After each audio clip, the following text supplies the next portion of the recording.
Welcome to day one of 30 days miscellaneous series on कोडज़को। इस series में हम एक्सप्लोर करने वाले इंपॉर्टेंट कंसेप्ट एंड टूल्स जो हर एक डेवलपर्स को जानने चाहिए और जो वो लेकिन उसके बाद भी उसको ओवरलुक कर देते हैं। आज का जो हमारा टॉपिक है, आज का टॉपिक हमारा रिएक्ट कंटेक्स्ट। रिएक्ट कंटेक्स्ट एक हमारा रिएक्ट का एप्लीकेशन है जिसके अंदर मल्टीपल्स डेटा एक ही टाइम पे हम सेंड कर सकते हैं।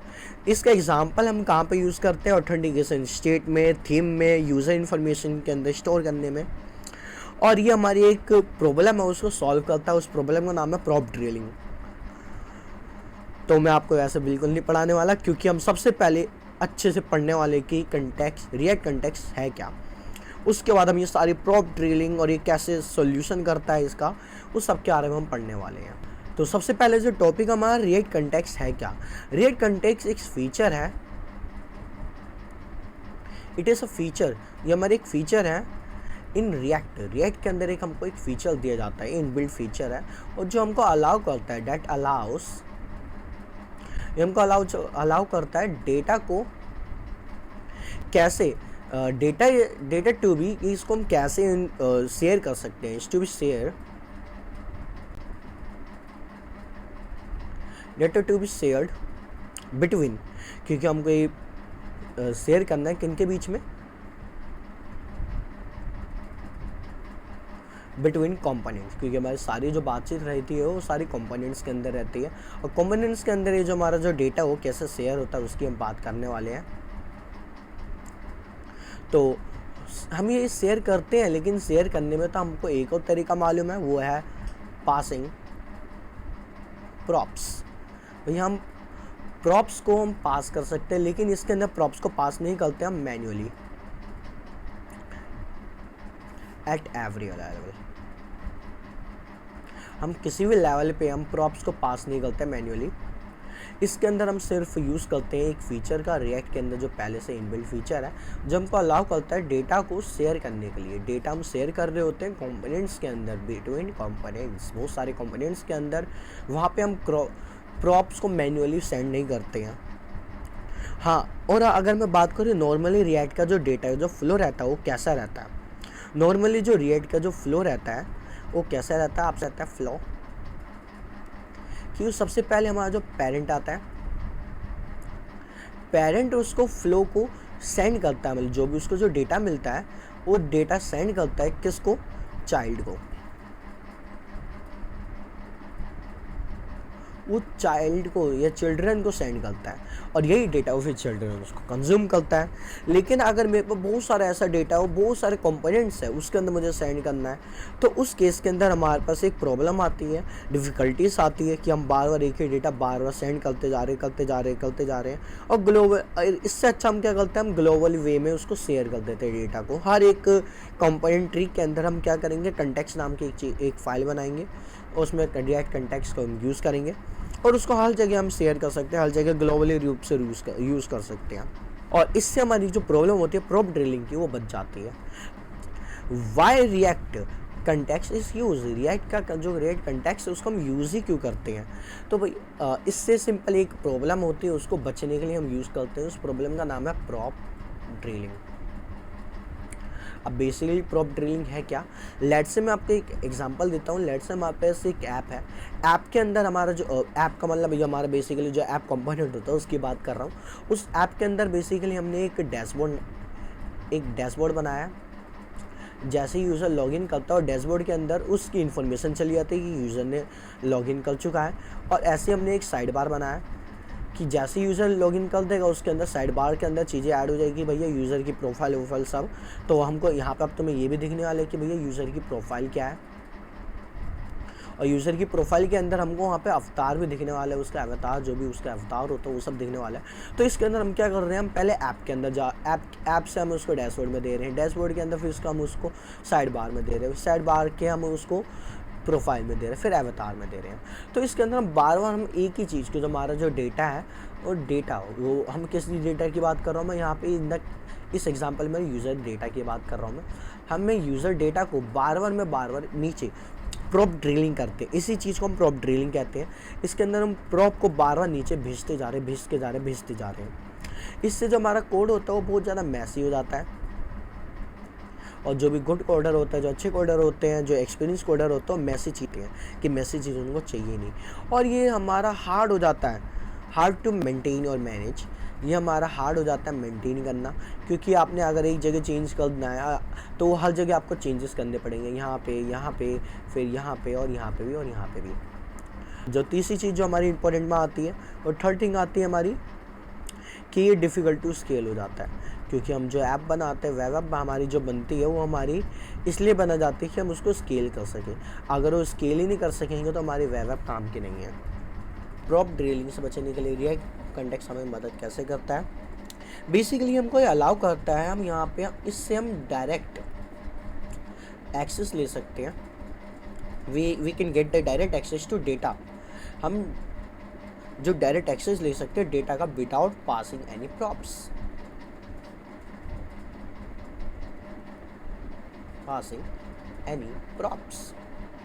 हम यहाँ पे कोई भी प्रॉप्स को पास ही नहीं करेंगे।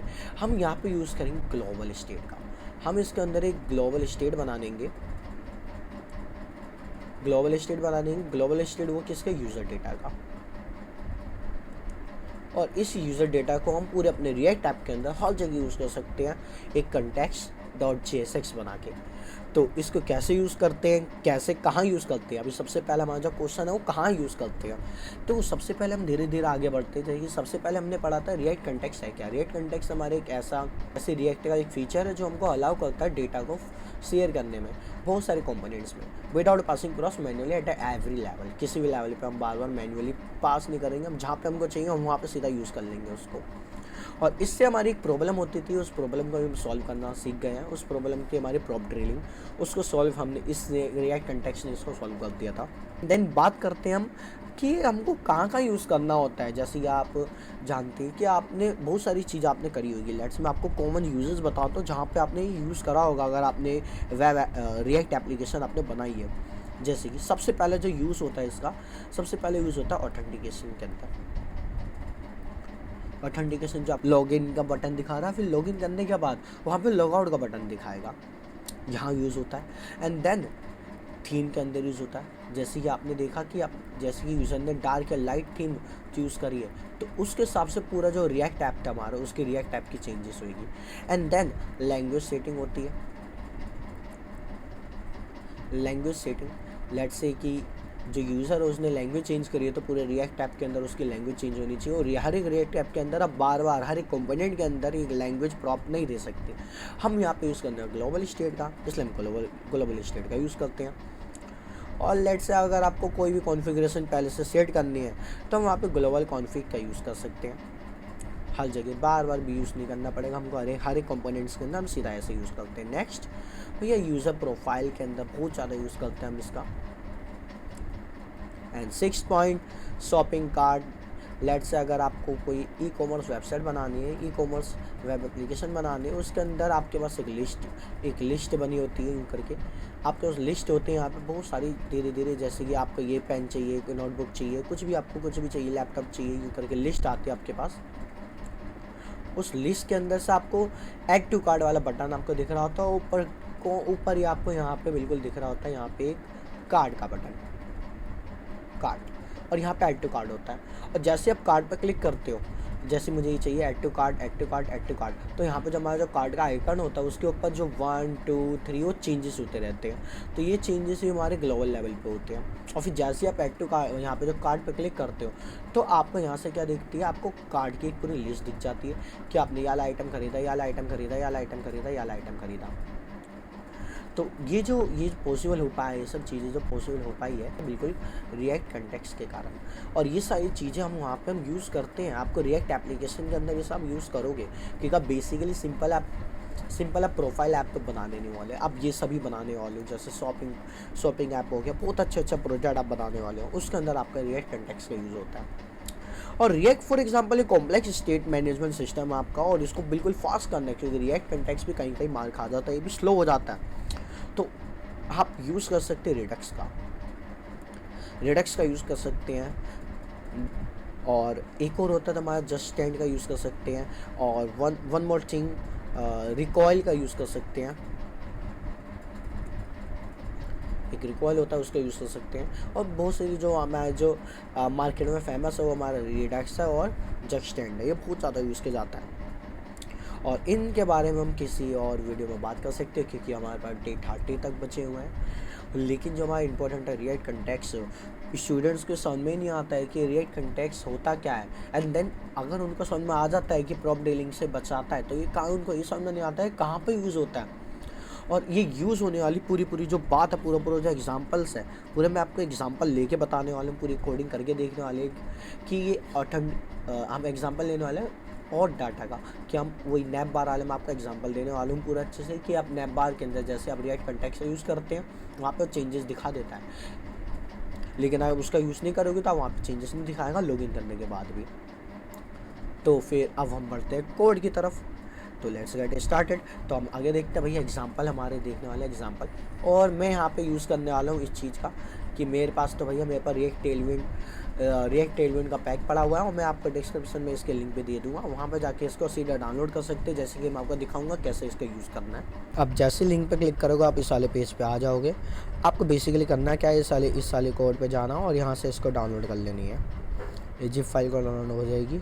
लेट्स से मैं इसको डाउनलोड कर रहा हूँ होम में, इधर अपने हिसाब से आप डायरेक्टरी देख सकते हैं। डायरेक्टरी देखने के बाद आपको सीधा अपने उसमें आना है और इसको एक्सट्रैक्ट कर लेना है, किसी भी ऐप से एक्सट्रैक्ट कर सकते हैं। तो इसको मैं डिलीट कर रहा हूँ एक्सट्रैक्ट की हुई का, और इसका मैं नाम चेंज कर रहा हूँ। नाम चेंज करके रख रहा हूँ मैं इसका डेट 1, और इसको मैं यहाँ भी चला देते VS कोड ओपन कर देंगे इसमें .dot, और फटाफट इसके अंदर जो चीज़ हमको चाहिए, जैसे कि मुझे यहाँ पे npm i चाहिए इससे मेरा नोड मॉड्यूल फोल्डर यहाँ पे बन जाएगा, ये जो बन गया। फिर इसके बाद डायरेक्ट मुझे इसको रन कर देना, मैं रन भी करके दिखा रहा हूँ कि चलती है भाई।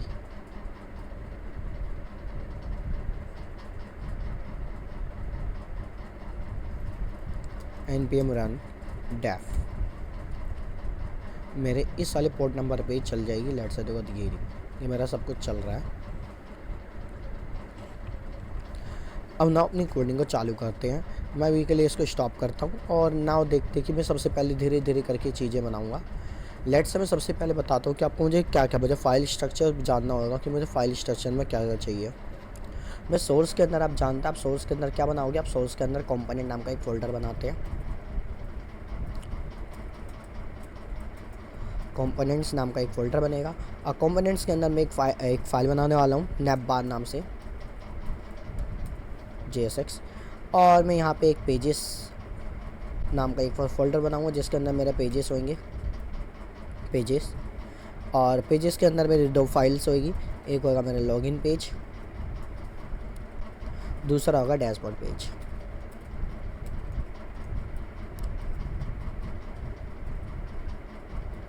dashboard.jsx। फिर देन मैं धीरे धीरे कोड करेंगे। सबसे पहले मैं नैप बार को फिनिश करते हैं हम कि मुझे नैप बार में क्या क्या चाहिए। तो now we will go to nav bar. Now यहाँ पे मैं इंपोर्ट करने वाला हूँ, क्योंकि मैं यहाँ पे यूज़ करने वाला हूँ यूज़ स्टेट का। तो यहाँ पे यूज़ स्टेट को मैं इंपोर्ट कर लेंगे। यूज़ स्टेट के बाद मैं यहाँ पे फंक्शन क्रिएट करूँगा, मैं function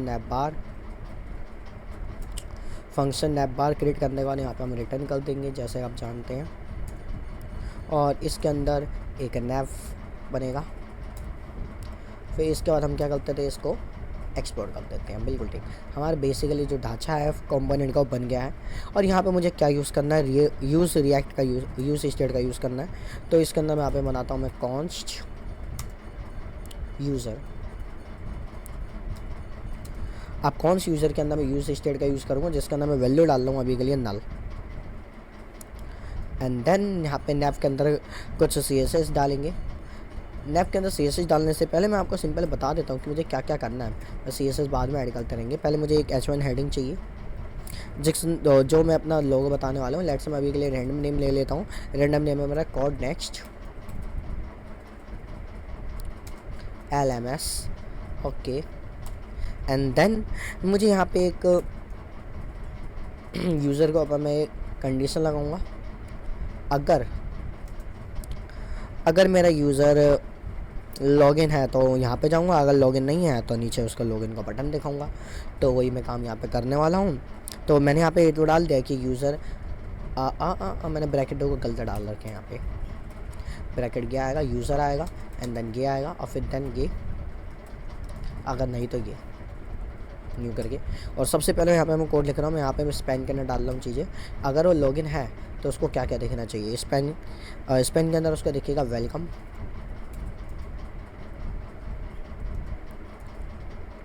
welcome user dot name, new करके ख़त्म।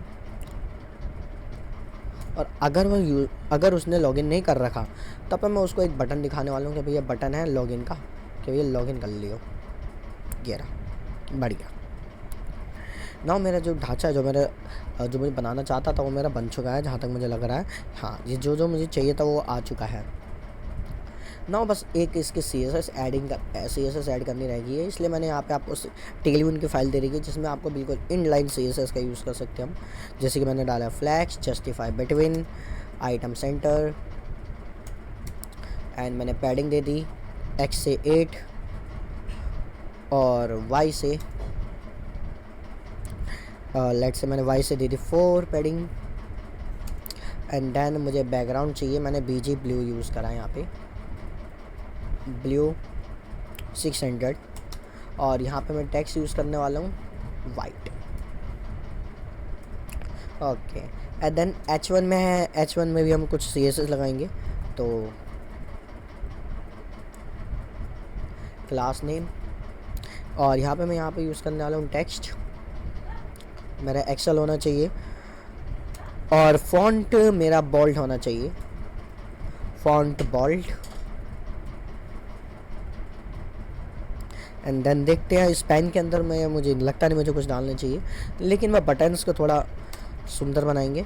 तो क्लास नेम यहाँ पे मैं यहाँ पे BG दे दूँगा वाइट,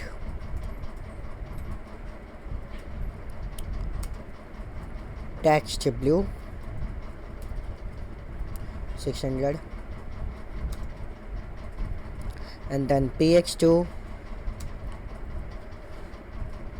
PY2, PX को 4 करते हैं, हॉरिजॉन्टल मुझे 4 पैडिंग चाहिए, और इसको राउंडेड बना देंगे, only rounded, ROUNDED, rounded, only rounded. इतना राउंड नहीं करना, सिंपल राउंडेड रखेंगे। नेक्स्ट मेरे ख्याल से तो मेरा काम यहाँ पे हो चुका है। हाँ, तो जैसे ही हमारा नैप बार बन गया, अब मैं नेक्स्ट कोड करना चाहता हूँ लॉगिन पेज को। जो लॉगिन पेज है वो मेरा थोड़ा सा बड़ा जाने वाला है, तो धैर्य रखना। इंपोर्ट यूज स्टेट, अगेन मैं यूज स्टेट का यूज़ करने वाला हूँ। यहाँ पे रिएक्ट चलाने के बाद यहाँ पे मैं फंक्शन क्रिएट करूँगा। फंक्शन इस बार मेरा होने वाला है लॉगिन, और लॉगिन के अंदर मैं यहाँ पे मैं प्रॉप पास कर रहा हूँ, मैं गो डैशबोर्ड।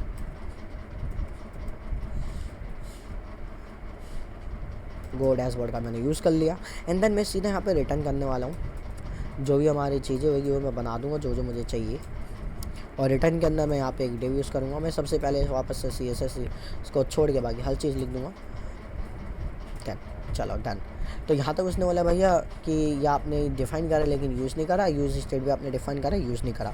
तो सबसे पहले मैं यूज़ स्टेट का किस तरह निपटाते हैं। तो यूज़ स्टेट के अंदर मैं सबसे पहले यहाँ पे कॉन्स्ट बनाने वाला हूँ, एक const user and set user. यहाँ पे मेरा यूज़र सेट होगा कि भैया मुझे कौन सा यूज़र चाहिए, और शुरुआत में उसकी वैल्यू मैं नल रखने वाला हूँ। बिल्कुल ठीक, डन। और एक हैंडलर होने वाला है, हैंडलर होएगा हमारा कॉन्स्ट हैंडलर, ठीक है। कॉन्स्ट हैंडलर के अंदर हम क्या करने वाले हैं, यूज़र को सेट करने वाले हैं, ठीक है। तो जैसे यहाँ पे लिख दूंगा मैं सेट यूज़र, ये क्या आ गया,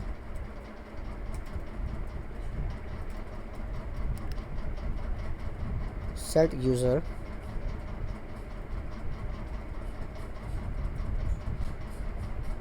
नेम जॉन डो, जो जो उसने देना मैंने वो यूज़ कर दिया। एंड देन यहाँ पे गो टू डैशबोर्ड, जैसे ही वो क्लिक कर देगा भैया लॉगिन हो चुका है तो सीधा डैशबोर्ड पे आ जाएगा। ये मेरा कुछ फ्लो होने वाला है। बढ़िया बढ़िया बढ़िया बढ़िया, ठीक है। और यहाँ पे बोल रहा है कि भैया ये सैड यूज़र है, ये नॉट डिफाइन है। भैया सैड यूज़र कहाँ नहीं डिफाइन है, यहाँ आ रहा है, अब डिफाइंड है। बढ़िया।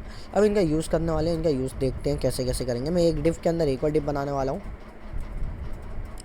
ये मेरा कंटेनर है, इस डिव के अंदर ये डिव बना हुआ है। बढ़िया।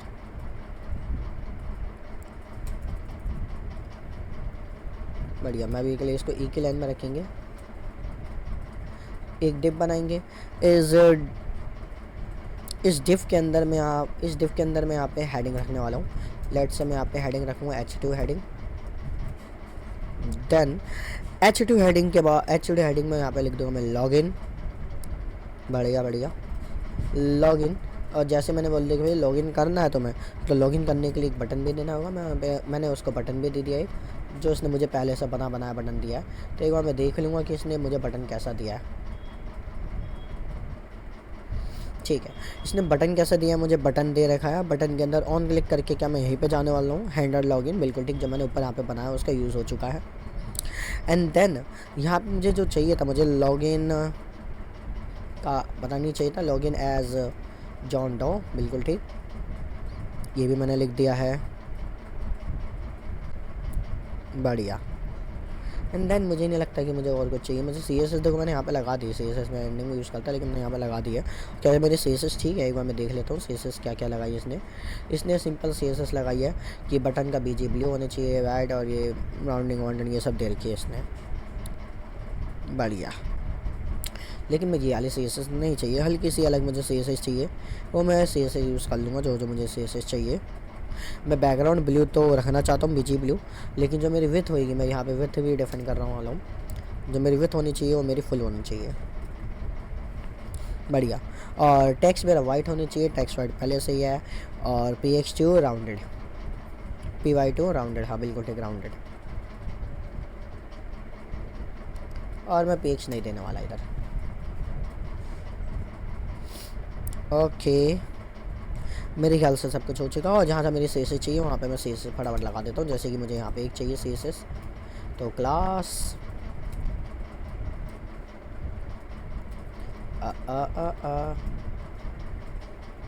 क्लास नेम, तो इसने पहले से मुझे CSS लगा के दे रखी है। लेकिन मैं इसके CSS देखता हूँ मैं कैसे यूज़ करने वाला हूँ, मुझे चाहिए नहीं चाहिए। मैं अभी के लिए तो इसकी CSS हटा रहा हूँ पूरी। सजेशन वाली CSS मुझे अभी नहीं चाहिए। मैं यहाँ पे मैं BG वाइट का यूज़ करने वाला हूँ। मैं पैडिंग 8 यूज़ करने वाला हूँ। और शैडो LG, शैडो लाल चाहिए मुझे, राउंडेड चाहिए मुझे, विड्थ मुझे 80 चाहिए। डन। एंड देन ऊपर वाले को भी हम CSS दे देंगे, क्लास नेम। फिर द क्लास नेम के अंदर मुझे क्या क्या चाहिए, मुझे इसको उसको फ्लेक्स बनाना है। जस्टिफाई राउंड नहीं रखना मुझे, जस्टिफाई सेंटर रखना है मुझे। फिर मुझे आइटम सेंटर रखना है और हाइट दे देनी है 80 VH व्यू हाइट। बढ़िया, मेरे ख्याल से मेरा सब कोड हो चुका है। एंड देन नेक्स्ट मैं अपना डैशबोर्ड बना देता हूँ। डैशबोर्ड का कोड में ज़्यादा बड़ा नहीं रखने वाला है, छोटा सा रहने वाला है। मैं सीधे यहाँ पे फंक्शन क्रिएट करूँगा डैशबोर्ड नाम से, और यहाँ से मैं रिटर्न कर दूँगा। और यहाँ पे वही एज़ यूजुअल मैं यहाँ पे डिव देने वाला हूँ एक। एंड देन इसको एक्सपोर्ट कर देंगे।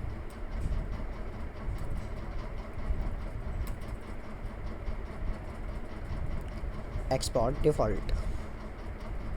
और इसके अंदर मुझे क्या क्या चाहिए, मुझे एक डिव चाहिए और इस डिव के अंदर मुझे एक हेडिंग चाहिए। H1 मेरे हेडिंग काम चल जाएगा। और मैं यहाँ पे मैं लिखना चाहता हूँ डैशबोर्ड, एंड देन एक पैडिंग देंगे यूज़र सक्सेसफुली लॉगिन। बढ़िया। तो ये तो मेरा सारा स्ट्रक्चर हो गया और थोड़ी सी इसमें जान डाल देते हैं, थोड़ा सा इसको सुंदर बना देंगे। क्लास नेम में यहाँ पे पैडिंग डाउन 10, टेक्स्ट रहने चाहिए सेंटर, बस इतनी सी एस देंगे। एंड देन नीचे हेडिंग में भी थोड़ी सी सी एस देंगे। क्लास नेम यहाँ पे मुझे चाहिए text two Excel,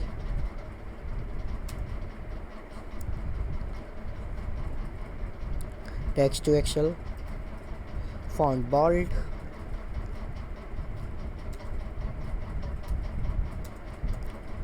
class name यहाँ पे हम देंगे इसको मार्जिन दे देंगे टॉप से थोड़ा 4 नीचे रह जाएगा, 4 नीचे आ जाएगा। नहीं कुछ नहीं करना। बढ़िया। तो यहाँ पे मेरा ये भी बन गया।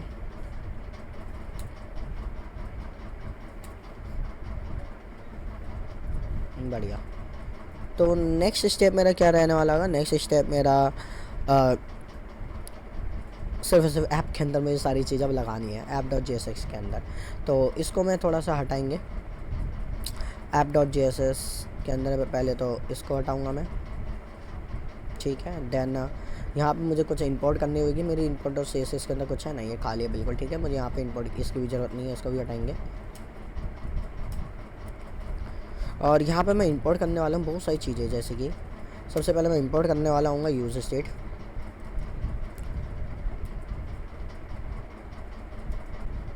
From react. मैं इंपोर्ट करने वाला हूँ नैप बार को फ्रॉम कंपोनेंट से। मुझे लॉगिन चाहिए पेज जिससे डैशबोर्ड चाहिए, बिल्कुल वो साफ साफ उसने ला के दे दिया। लेकिन भैया मुझे यहाँ पे ना .jsx लगाना होता है, वरना ये कभी कभी एरर आ जाता है। .jsx बढ़िया। एंड देन मैं यहाँ पे ये सारी CSS नहीं लगाना चाहता, तो CSS को मैं हटाऊँगा और यहाँ पे मैं CSS देने वाला हूँ मैं मिन हाइट स्क्रीन और ग्रे रखेंगे, बिल्कुल ठीक। एंड देन मैं यहाँ पे नैप बार रखेंगे, नैप बार आ गया। एंड देन मैं यहाँ पे पेज का यूज़ करने वाला हूँ। अब यह पेज होता क्या है? पेज यहाँ से लाएंगे हम कॉन्स्ट पेज सेट पेज, बिल्कुल ठीक। इतना बड़ा मैं नहीं रखना चाहता, ये मुझे नीचे यूज़ करूँगा भाई, मैं ये नीचे लगाऊंगा। ये चीज़ मुझे नहीं चाहिए, सारी चीज़ हट जाओ, एग्जिट। चलो हाँ, मुझे इसके अंदर क्या डालना था? मुझे इसके अंदर सिर्फ लॉगिन डालूंगा, लॉगिन, ठीक है। एंड देन यहाँ पे मैं यूज़ करने वाला हूँ अगर पेज मेरा लॉगिन है, अगर मेरा पेज लॉगिन है, अगर मेरा पेज लॉगिन है और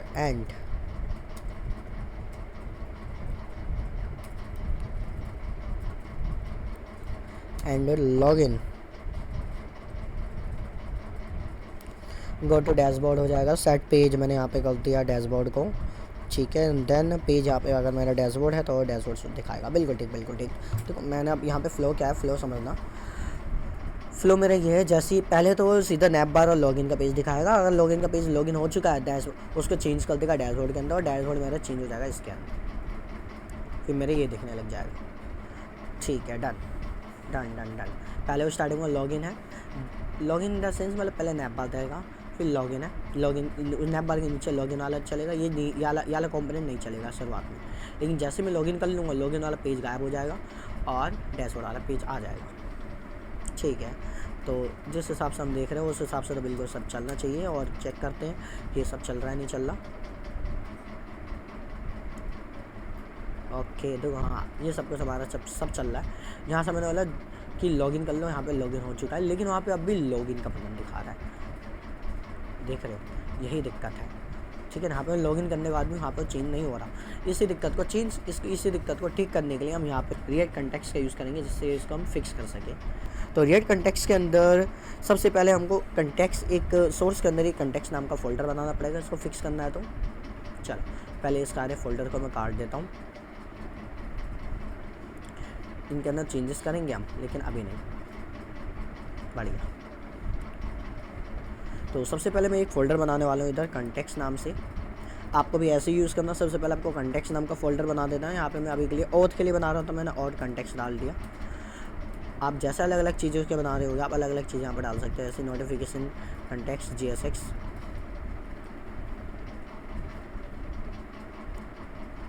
ठीक है ना मैंने लग रहा फ़ोल्डर के अंदर फ़ोल्डर बना दिया है। यस, मुझे नहीं चाहिए ये, मुझे फ़ोल्डर के अंदर फ़ाइल चाहिए थी। जो मैं फ़ाइल रखने वाला था मैं ऑथ context.jsx, और इसके अंदर जो मैं डेटा रखने वाला हूँ और कैसे आपको डेटा रखना है वो आपको बताने वाला हूँ। सबसे पहले मैं यहाँ पे इंपोर्ट करूँगा इंपोर्ट। तो यहाँ पे पहले से एक फ़ीचर जो मुझे खुद प्रोवाइड करता हूँ, तो मुझे मालूम है कि मुझे कैसे कैसे कैसे इंपोर्ट करना है। मुझे इसे इंपोर्ट करना पड़ेगा, इंस्टॉल नहीं करना कुछ भी। तो यहाँ पे मैं लिखने वाला हूँ क्रिएट कॉन्टेक्स्ट। तो ये मुझे क्रिएट कॉन्टेक्स्ट ला के दे दे, यूज़ कॉन्टेक्स्ट ला के दे दे, एंड देन यूज़ स्टेट। वो सब मुझे रिएक्ट से मिलने वाला है। ये सब रिएक्ट से मिलने के बाद मैं जैसे कॉन्स्ट बनाने वाला हूँ और यहाँ पे मैं ऑथ कॉन्टेक्स्ट बना दूँगा और क्रिएट कॉन्टेक्स्ट में वहाँ पे फंक्शन को कॉल कर दूँगा जो मुझे चाहिए। देन मुझे एक ऑथ प्रोवाइडर चाहिए होगा जिसके अंदर मैं पूरे ऐप को रैप करने वाला हूँ। ठीक है, फर्स्ट स्टेप होता है हमारा ऑथ कॉन्टेक्स्ट को क्रिएट करना। फिर जैसे आपका क्रिएट हो जाता है वो जो प्रोवाइडर आपको मिलेगा, ऑथ प्रोवाइडर जो आप बनाओगे उसको बिल्कुल जो आपका मेन के अंदर जो फाइल्स होगी उसको जो हमारा रूट होगा उसको उसके अंदर डाल देना है, रैप कर देना है। तो फर्स्ट स्टेप है हमारा पूरे इसको बनाना। तो सबसे पहले हम इसको बनाते हैं एक्सपोर्ट। मैं ये नहीं बनाने वाला, मैं सीधा लिखने वाला हूँ एक्सपोर्ट फंक्शन ऑथ प्रोवाइडर और चिल्ड्रन। जो चिल्ड्रन मैं इसके अंदर दूंगा वो चिल्ड्रन इसके अंदर अपना आप आ जाएगा ऑटोमेटिकली। एंड देन मैं यहाँ पे देने वाला हूँ कॉन्स्ट। मैं किसके ऊपर बात करने वाला, मैं यूज़र की वैल्यू देना चाहता हूँ कि यूज़र की वैल्यू सब यूज़ कर सके, लॉगिन की वैल्यू सब यूज़ कर सके।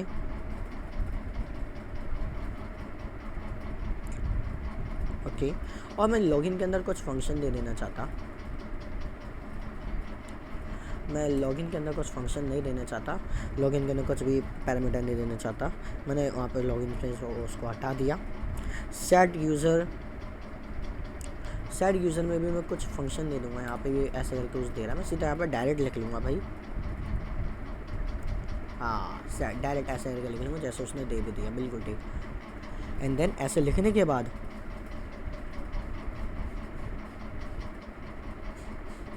हाँ, मुझे ये तो करना ही था। इसको लिखने के बाद अभी मेरा एक और काम रह गया, मुझे यहाँ पे कॉन्स्ट लॉग आउट बनाना पड़ेगा जिसके अंदर मैं सेट यूज़र नल कर रहा हूँ। बिल्कुल ठीक। देखो लॉगिन कर दिया तो वो लॉगिन बता देगा कि भाई लॉगिन कर चुका हो। सेट यूज़र वहाँ पे नल था पहले स्टार्टिंग में, यहाँ पे मैंने नल से उसको चेंज कर दिया यूज़, और फिर उसके बाद मैंने फिर नल कर दिया। तो लॉगिन लॉग आउट का मेरा ऐसा कुछ सीन चलने वाला, और इसका यूज़ वो हर जगह कहीं पर भी कर सकता है। ठीक, और यहाँ पे मैंने बोल दिया कि कौन सी वैल्यू को यूज़ कर सकता है, यूज़र की वैल्यू को यूज़ कर सकता है, लॉगिन की वैल्यू को यूज़ कर सकता है और लॉग आउट की वैल्यू को यूज़ कर सकता हूँ। इन वेरिएबल्स को चेंजेस भी कर सकता है। And then at the last in the not least कि भैया हमको क्या करना है, हमको एक्सपोर्ट कर देना है कॉन्स्ट यूज़ ऑथ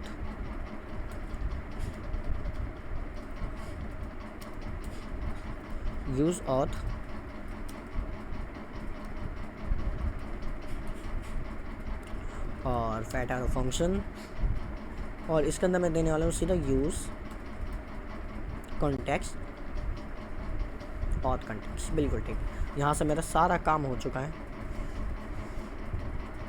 बढ़िया,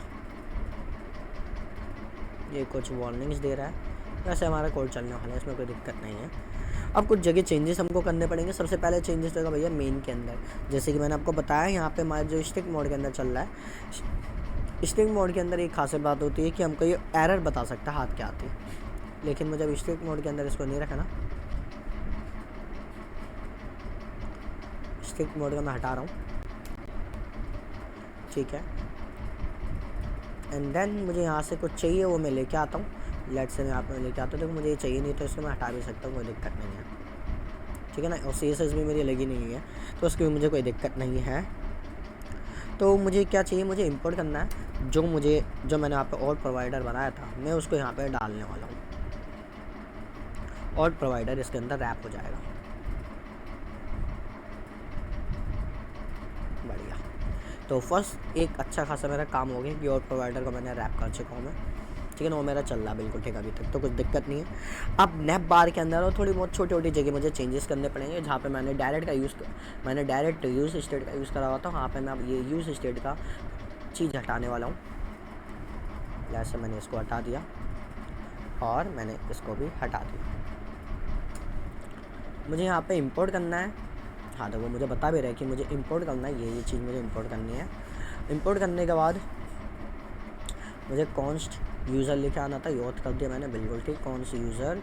और यहाँ पे मैं यूज़र के साथ में एक और चीज़ रखने वाला हूँ, वो है मेरा लॉग आउट। हाँ वो मुझे सजेशन में दे दिया उसने, लॉग आउट, बिल्कुल ठीक,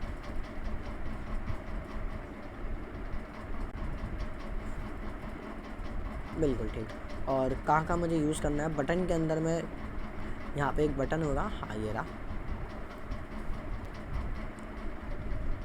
इसको ढक लिया जाए थोड़ा सा कि मुझे उससे कुछ लेना देना नहीं है। एक बार मैं चेक कर लेता हूँ क्या क्या है। नैव है, ठीक है, हेडिंग है मेरी, ठीक है। देन उसके बाद यूज़र है, यूज़र के अंदर अब क्या मैं यहाँ पे थोड़ा सा और चीज़ें ऐड करने वाला हूँ। मैं इधर डिफ का यूज़ करने वाला हूँ और इस डिफ के अंदर मेरे ये चीज़ रहने वाली है। और डिफ के अंदर जो मैं CSS देने वाला हूँ, मेरे CSS ये नहीं रहेगी, मैं रखूँगा फ्लैक्स। मैं रखना चाहता हूँ आइटम सेंटर, बिल्कुल ठीक, लेकिन मैं स्पेस एक्स का यूज़ नहीं करना चाहता, मैं यहाँ पे गैप का यूज़ करूँगा, गैप 4, बिल्कुल ठीक। दैन मैंने यहाँ पे स्पेन टैग है, स्पेन टैग ये कर रहा है, ठीक है ठीक है। बटन है, बटन के अंदर मैं लॉग आउट को क्लिक कर देता हूँ, यहाँ पे मैं ऑन क्लिक लॉग आउट जा रहा है, बिल्कुल ठीक। और यहाँ पे मेरी ये बटन के CSS लगी हुई है, बिल्कुल ठीक, बिल्कुल ठीक, अभी तक कोई दिक्कत नहीं है। और नीचे एक और बटन है, लॉगिन का बटन, बिल्कुल ठीक। तो मेरे ख्याल से अभी तक बिल्कुल ठीक है और मेरे ख्याल से अभी इसमें कुछ एरर भी नहीं आया है। अब नेक्स्ट चीज़ हमारे जो चेंजेस करने हैं वो मुझे लॉगिन के अंदर चेंजेस करने पड़ेंगे। तो मैं लॉगिन के अंदर जाते हैं, मेरे पेजेस के अंदर लॉगिन, हाँ जी, लॉगिन के अंदर मुझे वापस से चेंजेस करने पड़ेंगे। तो इसको मैं करता हूँ कमेंट, इन भाई साहब का भी करते हैं हम कमेंट।